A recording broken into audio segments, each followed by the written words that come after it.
Welcome back to Animal Crossing New Horizons. I'm Dear Darling, and shall we see what's going on our lovely island of Fawnhollow today? This may end up being a bit of a shorter episode than usual because I will be busier somewhat later this afternoon, so I want to cut it short so I can get ready and prepare and all those sort of things. Otherwise, it'll be a rather normal day in Animal Crossing because not much has really happened, I suppose.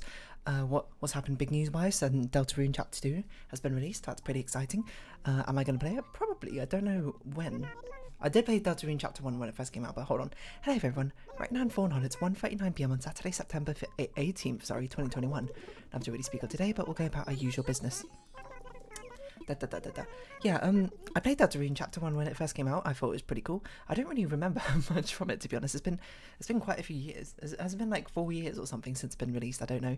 Undertale itself is particularly old. Maybe it's like 10 years old now. I don't know if that's quite right, but it certainly feels like it's at least that old. Thank you, God of Arrow. A special award? Hold on. Did he say he has a special award? Is that actually a special award, or is this no? It's just normal award. Who knows? I don't have. I tossed the letter away anyway, so I can't even check. Of course, KK side is here. We're not going to be doing anything particularly unusual. Okay, what can I remember from Deltarune? I remember you are a character called Chris. You're living in what appears to be some sort of like alternate Undertale universe where all the characters are here and similar things have happened to them, but obviously not exactly the same things. Humans and monsters live in harmony.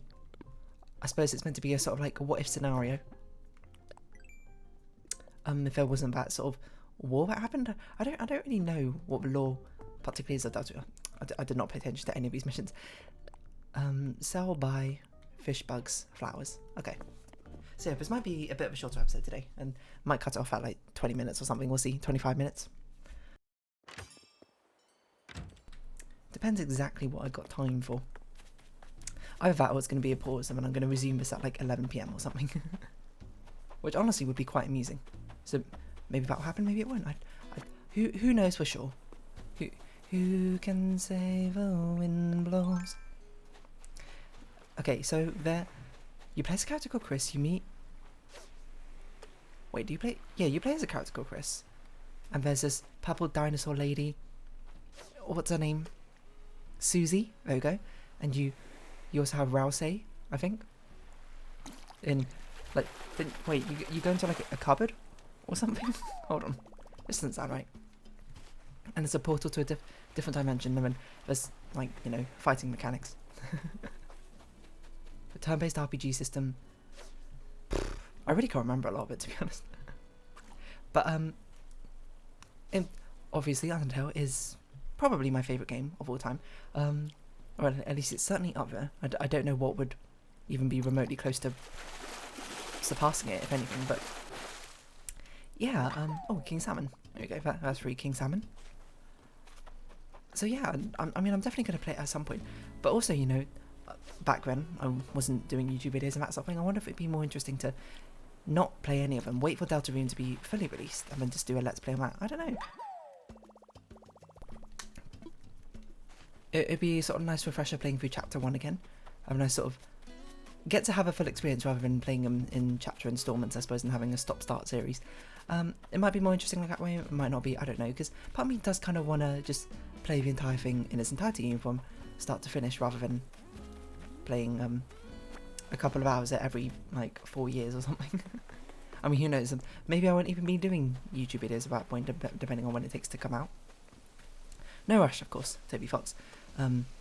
Like, the fact we're even getting anything in the first place is fantastic.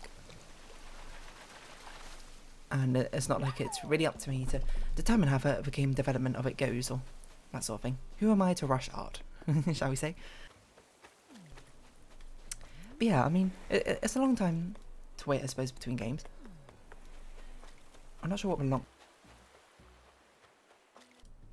Whoa! Did you feel that? It felt like we just jumped forward like 20 hours into the future. Okay, maybe not 20 hours, that's a bit too far. It felt like we just jumped forward. Hold on. 8 hours into the future. It's almost like I didn't quite plan well enough how much time it would take to get ready on how much time I had, and thus had no time at all. So yeah, here we are now. Just, you know, if anything, it's sort of parallel what I was talking about. For some reason, I remember I was talking about Deltarune, and the fact that there was a huge distance between release. You know, you had a little tidbit of me for those 5 minutes in the morning speaking. No, it wasn't really even morning. Was that like at 1 p.m? And here we are at like 10:40 p.m. speaking now. That's like apparently my phone vibrating. I know that's fine. I'll check that later. It's like Deltarune Chapter 1, Deltarune Chapter 2. You know, and I was actually thinking about it because there was another game was coming out recently. It's not. It's coming out recently. It's not come out yet, I believe. Which is another sort of like installment in the series, which is very spread out. And it's sorry, I don't know what the series is called, but it's the To the Moon series. You know, you've got To the Moon. The first one came out 8 years ago. Let's see if that's right. To the Moon. When did you come out? 2011. 10 years ago. Oh, 10 was my first guess, but then I was like, nah, that's too long. It was probably only 8 years ago, but yeah. 10 years ago, then the follow-up. Oh, what's the follow-up called? Hold on. Finding Paradise. That came out 5 years ago? Finding Paradise. 2017. 4 years ago. And now Imposter Factory, or whatever, the third installment series is coming out this year. And I don't mean it in any sort of disparaging way, being like, I can't believe these lazy game devs are taking so long to release their games. No, I mean, obviously game development takes a long time. These are a very small team. Might only just be like a couple of people or something on their team. Maybe it's just even one person, I can't remember, who's working on this game. So the fact that I can even get them out within this sort of process is remarkable. It reminds me of like I read a fact ages ago in a book that said like movies take like 6 years to make or something, and I was like, how 6 years? Is that true? Like young me was like, oh, it would take like 3 months, but even old me now, when I'd think about it, it'd be like maybe like 2 or 3 years seems reasonable. I guess 6 years if you include like the development process of coming up with the ideation and all that sort of thing, but even then I don't really know. So we don't have any let's take a picture Nook Mile missions to actually do because it's nighttime, and a lot of them require actually buying things, which seems a bit difficult. We can actually plant flowers because for some reason I bought a load of flowers the other day, didn't I? So we can actually do that one. We can sell things, we can. Buying things is going to be a bit more difficult. I don't know why I'm sitting down, but let's go catch some insects. Yeah, so there's been like large hiatuses between indie devs, especially in releasing games, and that's completely fair because they don't obviously have the budget AAA titles do, nor the team working all together. That makes it particularly easy to get something like that done. So, you know, the fact that even releases happen in the first place is remarkable. And so yeah, basically what I was just saying, like, Deltarune's coming out. I don't know whether I should play it or if I should save it for like a let's play, or if I should, you know, that sort of thing. Like it would be fun to see, I suppose, my own reactions to it. Maybe it won't be, I don't know. But I'd like to, if I do want to record it, I would want to like go in blind. I wouldn't want to play chapter 1, chapter 2, chapter 3 when they all come out, and then like when chapter 5 is released, just like play through the entire thing again. I already played through chapter 1 though, so that's not going to be too much of a surprise. But I don't recall there being too large a surprise, apart from the reveal that Rouse is like alternate Azrael or something, like when he took off his hat near the end of chapter 1. From what I recall, there was also like a secret boss. It called like Jedster or something. That doesn't sound Jeevil. That sounds right. Which, by the way, haven't fought. It was a puzzle I solved, but then I couldn't be bothered to play through the game to input the code or whatever, so I just never got about to doing it. But I know it is a thing. Do we have a? For some reason in my mind I was like, we have a statue to put down, but I think that was yesterday. It's never too late to fall in love, wackadoo, wackadoo, wackadoo. That's of course a song from Guys and Dolls, I think. Our school put a production on it like ages ago, and one obviously it went to that school. But don't really recall much of it, except for my good friend Ned was in it. Good for him. Yeah, I'm trying to think. What other sort of indie games have like had huge waits for release timings and windows and that sort of thing? Like it's happened in AAA titles, not as commonly, mind you. Like it happened with Duke Nukem, I believe. between whatever Duke Nukem and Duke Nukem Forever. We're just going to have a sort of look around our island and see if either Wisp or Celeste are here.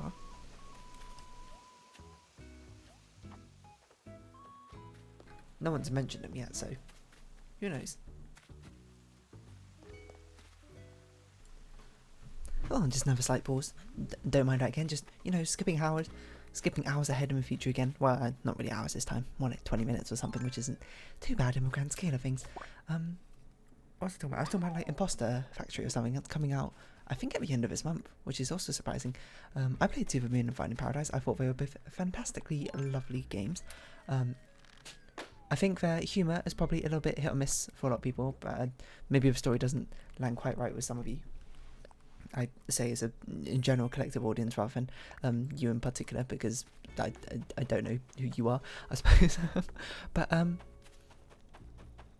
yeah, I mean, basically, I had a lot of fun with those games. I don't know if because it's a difficult thing. I don't have enough game slots, I suppose, for ongoing series to actually play these games at the same time. Like, I'm playing Life is Strange True Colours right now. I don't think I'm going to finish it by the end of September. But Celeste might finish, so maybe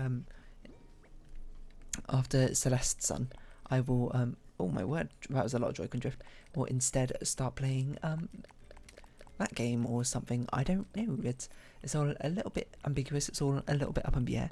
Who knows how things will go? Not I, for sure. But it's the sort of thing where it's just like, there's too many games I want to play. I think I've talked a little bit about this before, but perhaps I was like, maybe I should instead change one of the mechanical game style to story style. But I still got Ori and the Will of the Wisps I want to play. But after that, I don't really have another mechanical game I think I want to play. So I might just be running double stories. Excuse me, Joy-Con drift? Double story style games or that sort of thing. But yeah, I don't know. I mean, I'm excited for that. Don't get me wrong. There's no way I couldn't be. I absolutely love Undertale, and as I said before, it's my favourite game. So the fact that the sequel, part of the sequel, I suppose, is out is very, very thrilling and exciting to me. Is there really no shooting stars today? I guess the sky is not quite clear enough. And it does not seem like either Celeste nor Wisp have a beard. And to be fair, I've not been religiously checking my island every night time like I should be. I technically should be doing if I actually want to get all the recipes and that sort of thing. What zodiac sign are we under right now? Well, Virgo, I suppose, but then very, very soon becoming Scorpio? No, Libra. So let's just see if we actually got that furniture item, the Virgo one. I honestly can't remember. Otherwise we'll have to wait till next year again, but you know, who cares about that? Oh, we actually don't have a Virgo one, but we got the Libra one. We've actually missed out just the Virgo one. Because Leo, Virgo, Libra, Scorpio. Well, we've missed out quite a few, to be honest. What a weird collection of them we have. To be honest, it's because... Oh, it's because of a low battery of my pink Joy-Con, that's why. Should we switch them right now? We'll switch them right now, because otherwise I'll forget in the morning. No, it's mainly because since we're never told, we're very rarely told when choosing star events even happen, but I never really check them in the first place. And really, when they do happen, Celeste has a chance not to be there. You just have to check every single night. Every single night, because she'll appear on one day of a week, probably. I wish we had a thing with Booker and Copper in the previous games where you could just talk to them and be like, oh, I saw this character wandering around today or something. And I guess with Celeste it'd be like, oh, I heard Blabber's younger sister or something is going to come visit them in the island or something latest today. Also I heard. I was like, why isn't this a feature in the game? It'd be so much more convenient again. Then on that day it'd be like, okay, make sure to check tonight, see if oh no, what bug is that? Is where Celeste's going to be, so we can get a recipe. But apart from that, I'm just like, I can't be bothered. Can't be bothered to check every night. It's not a big enough deal for me to get the Zodiac items. It would be nice because I do want them to eventually sort of fill up the middle left part of my island, but the amount of annoyance and difficulty it is to get them in first place is not worth it. And to get more of a nighttime recipes to put on this part of the island, isn't it? Well, on the right, I suppose, to get a sort of nightly forest. Yeah, which is... It's a shame. Like, if it was easier, I'd probably do it much more often, but like, I'm well past wanting to actually decorate this stuff anymore. on my island, which is why my island is sort of like half unfinished at this part. Like, it's all reasonably decorated except for this part, and it's just because I couldn't be bothered anymore. There's no incentive anymore for me to do it. We've already got the 5-star island. We don't have like any of the other items that we even want. I could plant more bell trees, but even that's not very exciting. Oh yeah, KK Slider's here, so we could finish off this episode with a KK Slider concert, but we can decide that later. We should look out for Moth, because that's the item. What other sort of like games had big? Oh yeah, Duke Nukem. That's what I was talking about. Duke Nukem, like Duke Nukem Forever was like 15 years or something in development, wasn't it? It was so far in development, but the first Duke Nukem came out like before I really started playing games, and Duke Nukem Forever came out like when I was not overplaying video games, but when I already had like well established what sort of games I like to play. And I thought an interesting thing that some people said about Duke Nukem Forever is that you can see how the style and the tastes of shooters had changed over like that entire decade from the different parts of the level. Like, you had like earlier levels inspired strongly by like, I don't know, Doom. I'm guessing even later ones inspired by Halo, then even later ones inspired like by the gritty grimy realism, I suppose, that Call of Duty had, and then some of it, and then later parts being just like an absolutely bombastic time, like you see in, I don't know, some other shooters. I'm not bad knowledge about shooters, so don't really like quote me on any of these sort of things, but I thought it's like, oh, you know, that's pretty interesting how the development process sort of followed the moth, that's a moth. The development process followed the sort of trends that happen in video games, and I suppose that's sort of like an inevitable thing which happens over like a development cycle of like 15 years or whatever it is. Hold on, let's see how long the actual development cycle was. Duke, that's not spelled Duke. Duke Nukem Forever. Oh, you know what I forgot to do is are you ill? Are you sleeping? Are we pushing you out your house? Snurk. Sorry about it. I start to get sleepy around this time of day. Fair enough. It is quite late. What's your style? I'm fairly on team planning. I do on team planning as well. Still, there are times when I'm sure I've packed everything, but really I forgot something like my change jar. What the heck's a change jar? And I had to buy an extra, which is far from ideal. That's why I always say pack, check, and check again. Can we push you out your house? Alright. Okay. I guess it's because normal villagers go to sleep by this point. And I never actually seen a villager in pajamas when they're not ill, so that's actually, you know, kind of surprising. I thought she'd be crafting, but she's not. Yeah. What was I saying? I don't remember what I was saying. Oh yeah, I was seeing Duke Nukem Forever. Let's see, it came out 2011, and it was a sequel to 1996. So that's what, 15 years? Spot on with my prediction, or my estimate. Has Duke Nukem Forever got a sequel? And amusingly enough, or maybe not amusingly, Duke Nukem Forever turned out to be a very sort of average game, very uninspired or something, from what I recall. Duke Nukem series, does it have a sequel? Nope, that was it. So I guess you've got another 15 years to wait, Duke Nukem fans, before the next one that you actually want comes out.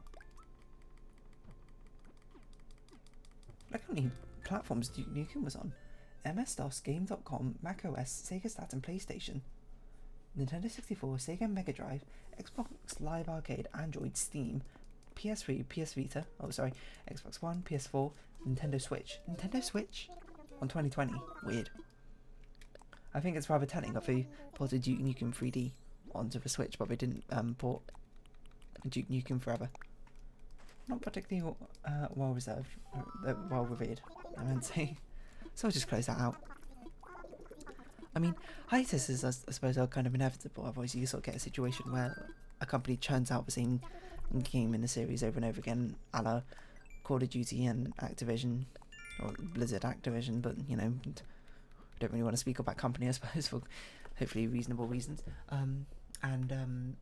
Game Freak churning out Pokemon. Although Call of Duty is different, isn't it? They have two teams which sort of bounce it back and forth and take over on alternate years, while Game Freak are the only ones which are doing one company for one game each time, which is why there's a lot of stagnation, and it's probably why Pokemon Sword and Shield wasn't so well received. I would say Pokemon Sword and Shield, I think, had some very nice sort of area design, and I liked the design of a lot of the Pokemon. I just agree, I did not love the game.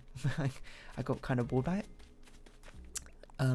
Not even just mechanically, but like story-wise as well. And you know what I'm finally starting to see is, I'm finally starting to see people appreciate Pokemon Black and White. Pokemon Black and White, I think, is my favourite. Heart Gold, Soul Silver, and Platinum are also pretty good, but I think they have a bias because of like, nostalgia classes, because they're one of the first ones I had for myself and played for myself. Black and White are really good because the story's really good with N. Like, I don't even remember it all that well, to be honest, but I just remember it being good, which probably isn't like a particularly good or glowing review. A song about the freedom of Pokemon and like actually talking to Pokemon about what they want, or that sort of thing, and chasing over truth and ideals, and that's what I really recall. And as is my favourite, and is also because before, like, you could only capture and use Pokemon which appeared new in that generation, which is something I started doing basically from that generation onwards. Like, it straight up inspired me. I was like, this is really cool, just like checking out and only using new Pokemon from this generation. I'm going to start doing this for all Pokemon from now on. So that's what I did. From that Pokemon onwards, I used only, every time I play a new Pokemon game, I use only Pokemon from that generation. Because I know before in Heart Gold and Soul Silver, in Heart Gold and Platinum I didn't. And Platinum, I'm trying to think who I used. Who was, let's not say that, we can say this. Who's not from a generation. Heart Gold, I definitely used that press. But to be fair, that's because I hadn't played Generation 1. Hit rocks. Collect seashells, okay. I can't even remember off the top of my head. But Black and White, I bought both black and I bought white. And I ended up having a team of 12, sorry. I suppose. Comprised of, hey, only new Pokemon. And it was super cool. It was super awesome. And that's what I did in Sword and Shield as well, because I actually really like a lot of the Pokemon in Sword and Shield. So I have a team of 18 or so, aka 3 teams of 6, which are all comprised of new Pokemon. But I just got bored. I just couldn't, like, you might say, the game's not that boring, it's just formulaic, and I suppose I wasn't particularly inspired, so I'm sort of doing the thing where I just took a break from the game because I didn't want to, not because I hated playing it or anything, but I was like, I'm not inspired to continue playing it, and I just never picked it up again. And I stopped basically just before, I don't know why I opened this, the final gym. I was like, I can't be bothered. The game's too easy, but the difficulty in Pokemon comes from a boring part of like needing to grind, I suppose, to actually get stronger, which is not fun. Because I want all my Pokemon to be reasonably leveled, and I don't want them to like absolutely stomp everything. But the problem is like it's so slow, just training up against wild Pokemon, I suppose.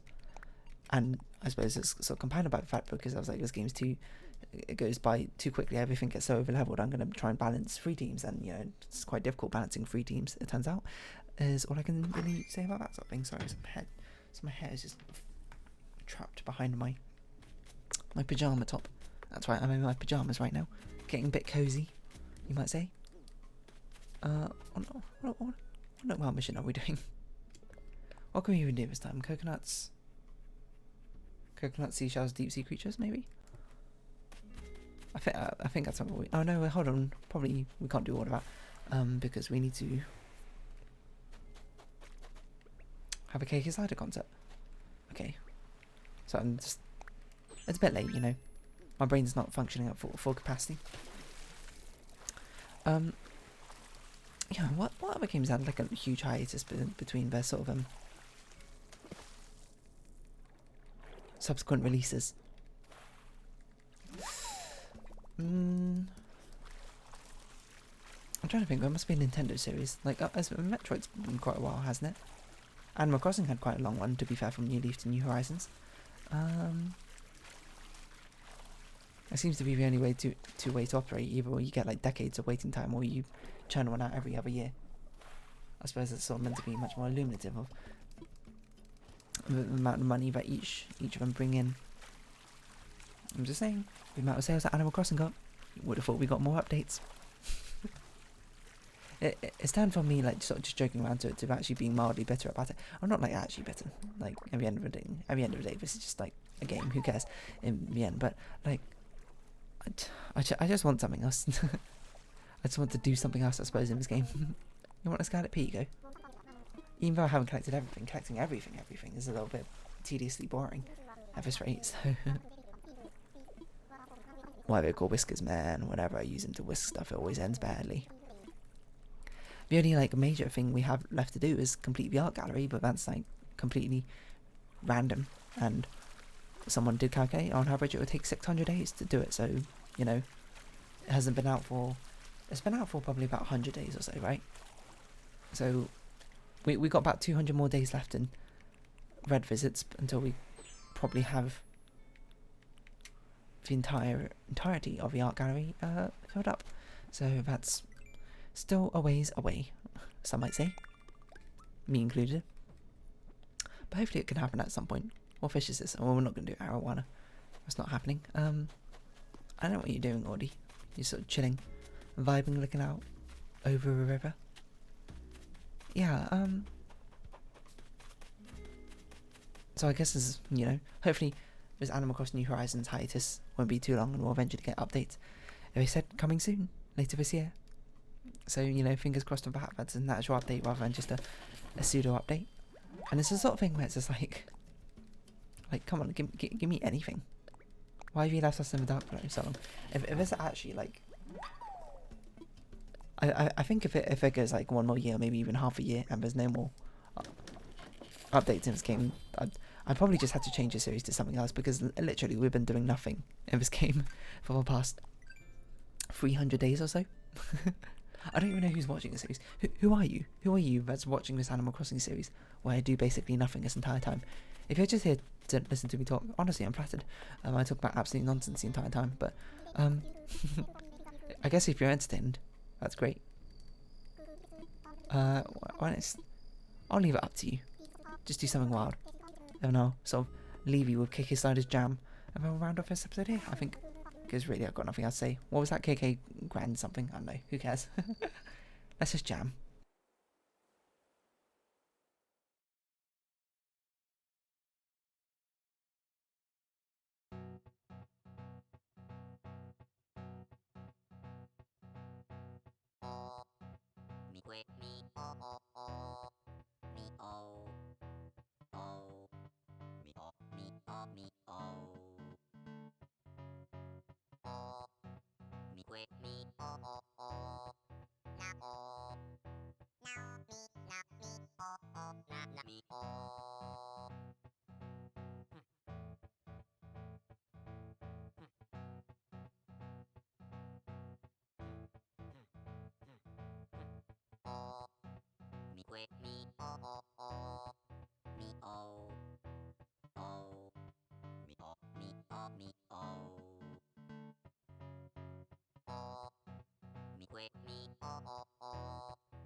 How lovely. Well, I don't even know what song you gave us. But, you know, sorry, let's turn that down a little bit again. Hopefully you like that as a way to round us off. KK Gumbo. So, yeah, bit of a late night Animal Crossing. Who knows what's going on.